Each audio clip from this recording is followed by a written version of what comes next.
ಚಂದನವನದ ಅತ್ಯಂತ ಖ್ಯಾತ ಮತ್ತು ಪ್ರಚಾರವನ್ನು ಪಡೆದುಕೊಂಡಿದ್ದ ಒಬ್ಬ ಖ್ಯಾತ ನಟ ಧ್ರುವ ಸರ್ಜಾ ಆತನ ವಿರುದ್ಧ ಎಫ್ಐಆರ್ ದಾಖಲಾಗಿದೆ ಎನ್ನುವಂತ ಮಾಹಿತಿ ಲಭ್ಯವಾಗ್ತಾ ಇದೆ. ಧ್ರುವ ಫ್ಯಾನ್ಸ್ಗೆ ಇದು ಒಂದು ತರಹದ ಕೆಟ್ಟ ಸುದ್ದಿ. ಧ್ರುವ ಫ್ಯಾನ್ಸ್ಗೆ ಬ್ಯಾಡ್ ನ್ಯೂಸ್. ಅರೆಸ್ಟ್ ಆಗ್ತಾರಾ ಪೊಗರಿನ ಸ್ಟಾರ್ ನಟ ಧ್ರುವ ಸರ್ಜಾ ವಿರುದ್ಧ ಸ್ಫೋಟಕ ಆರೋಪವೊಂದು ಕೇಳಿ ಬರ್ತಾ ಇದೆ. ಕೋಟಿ ಕೋಟಿ ಪಡೆದು ವಂಚನೆ ಮಾಡಿದ್ರ ಪೊಗರು ನಟ.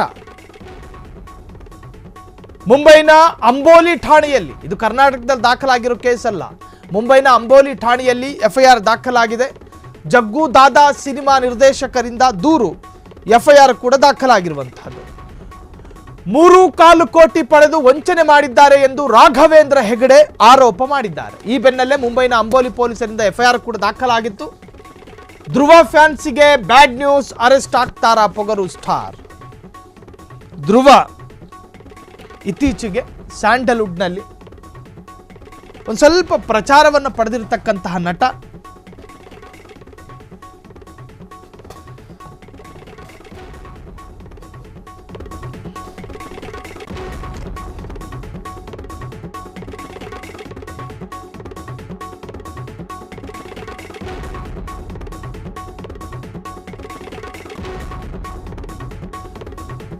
ಕೈ ತುಂಬ ಸಿನಿಮಾ ಇದೆ ಧ್ರುವ ಸರ್ಜಾರಿಗೆ, ಅವಕಾಶಗಳು ಅನೇಕ ಇದೆ.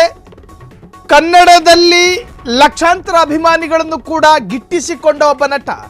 ಈ ನಟ ಹಣ ಪಡ್ಕೊಂಡಿದ್ದಂತೆ, ಆ ಹಣವನ್ನು ಪಡೆದು ಈತ ಮನೆ ಕಟ್ಕೊಂಡಿದ್ದ ಅನ್ನೋ ಆರೋಪ ಇದೆ. ಹೊಸ ಸಿನಿಮಾ ಮಾಡೋಣ, ಅದು ಮಾಡೋಣ, ಇದು ಮಾಡೋಣ, ಅದರ ಅಪ್ಡೇಟ್ಸ್ಗಳು ಮುಂದಕ್ಕೆ ಬರುತ್ತೆ, ನಾನು ಹೇಳ್ತೀನಿ. ಆದರೆ ಈತ ವಂಚನೆ ಮಾಡಿದ್ದಾನೆ ಎನ್ನುವಂಥ ಆರೋಪ ಈಗ ರಾಘವೇಂದ್ರ ಹೆಗಡೆ ಮಾಡಿರುವಂತಹದ್ದು. ಕರ್ನಾಟಕದಲ್ಲಿ ಈ ದೂರು ದಾಖಲಾಗಿಲ್ಲ, ಬದಲಾಗಿ ಮುಂಬೈನ ಅಂಬೋಲಿ ಠಾಣೆಯಲ್ಲಿ ಪ್ರಕರಣ ದಾಖಲಾಗಿದ್ದು ಈಗಾಗಲೇ ಆತ ಅದಕ್ಕೆ ಸಂಬಂಧಪಟ್ಟ ಹಾಗೆ ನಿರೀಕ್ಷಣಾ ಜಾಮೀನು ಕೂಡ ಪಡ್ಕೊಂಡಿದ್ದಾರೆ. ಅದೇನೇ ಇದ್ರೂ ಕೂಡ ಈ ಪ್ರಕರಣದ ಆಳ ಅಗಲಕ್ಕಿಳಿದಾಗ ನಿಜಕ್ಕೂ ಕೂಡ ಭಯಪಡಿಸುವಂಥ ಅಪ್ಡೇಟ್ಸ್ಗಳು ಬರ್ತಾ ಇದೆ.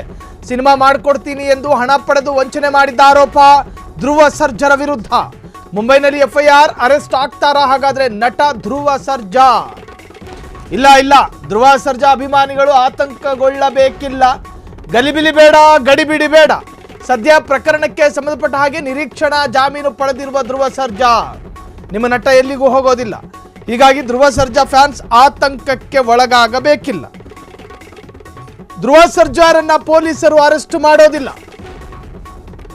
ಆದರೆ ಧ್ರುವ ಸರ್ಜಾ ಮುಂಬೈ ಪೊಲೀಸ್ ವಿಚಾರಣೆಯನ್ನ ಎದುರಿಸಬೇಕಾಗುತ್ತದೆ.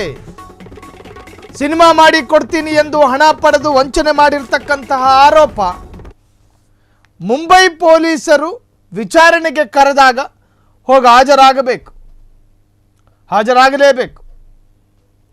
ಸೊ ಈ ಪ್ರಕರಣದಲ್ಲಿ ಈಗಾಗಲೇ ಧ್ರುವ ಸರ್ಜಾ ನಿರೀಕ್ಷಣಾ ಜಾಮೀನನ್ನು ಪಡ್ಕೊಂಡಿದ್ದಾರೆ. ಅವರಿಗೆ ಬೇಲ್ ಜಾಮೀನೇನೋ ಸಿಕ್ಕಿದೆ, ಆದರೆ ಮುಂಬೈಗೆ ಹೋಗೋದು ತಪ್ಪೋದಿಲ್ಲ. ಸೊ ಮುಂಬೈ ಪೊಲೀಸರು ಅದಕ್ಕೆ ಸಂಬಂಧಪಟ್ಟ ಹಾಗೆ ವಿಚಾರಣೆಗೆ ಕರೀತಾರೆ. ಖಂಡಿತವಾಗ್ಲೂ ಕೂಡ ಧ್ರುವ ಸರ್ಜಾ ಎಲ್ಲೇ ಇದ್ದರೂ ಮುಂಬೈ ಪೊಲೀಸರ ವಿಚಾರಣೆಗೆ ಒಳಪಡಬೇಕು. ಇದು ಧ್ರುವ ಸರ್ಜಾ ಫ್ಯಾನ್ಸ್ ಅವರಿಗೆ ಈಗ ಸ್ವಲ್ಪ ರಿಲ್ಯಾಕ್ಸ್ ಆಗಿರ್ಬೋದು.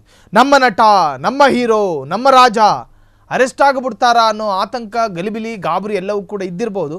3.25 ಕೋಟಿ ವಂಚನೆ ಆರೋಪ ಇದು. ಸೊ ಹಾಗಾಗಿ ಸಿನಿಮಾ ಮಾಡಿಕೊಡ್ತೀನಿ ಅಂತೇಳಿ ವಂಚನೆ ಮಾಡಿದ್ರಂತೆ ಧ್ರುವ ಸರ್ಜಾ ಅನ್ನೋ ಆರೋಪಕ್ಕೆ ಸಂಬಂಧಪಟ್ಟ ಹಾಗೆ ಸೊ ಪ್ರಕರಣವೊಂದು ದಾಖಲಾಗುತ್ತೆ. ಆ ಪ್ರಕರಣ ದಾಖಲಾಗಿರೋದು ಮುಂಬೈನ ಅಂಬೋಲಿ ಪೊಲೀಸ್ ಠಾಣೆಯಲ್ಲಿ. ಸೊ ಈಗಾಗಲೇ ಧ್ರುವ ಸರ್ಜಾ ನಿರೀಕ್ಷಣಾ ಜಾಮೀನನ್ನು ಪಡ್ಕೊಂಡಿದ್ದಾರೆ.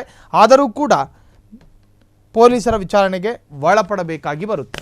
ಕ್ಷಣ ಕ್ಷಣದ ಸುದ್ದಿಗಳಿಗಾಗಿ ಫ್ರೀಡಂ ಟಿವಿ ಸಬ್ಸ್ಕ್ರೈಬ್ ಮಾಡಿ, ಲೈಕ್ ಮಾಡಿ ಹಾಗೂ ಫಾಲೋ ಮಾಡಿ. ಹೊಸ ಸುದ್ದಿಗಳ ನೋಟಿಫಿಕೇಶನ್ಗಾಗಿ ಬೆಲ್ ಐಕಾನ್ ಮೇಲೆ ಕ್ಲಿಕ್ ಮಾಡಿ.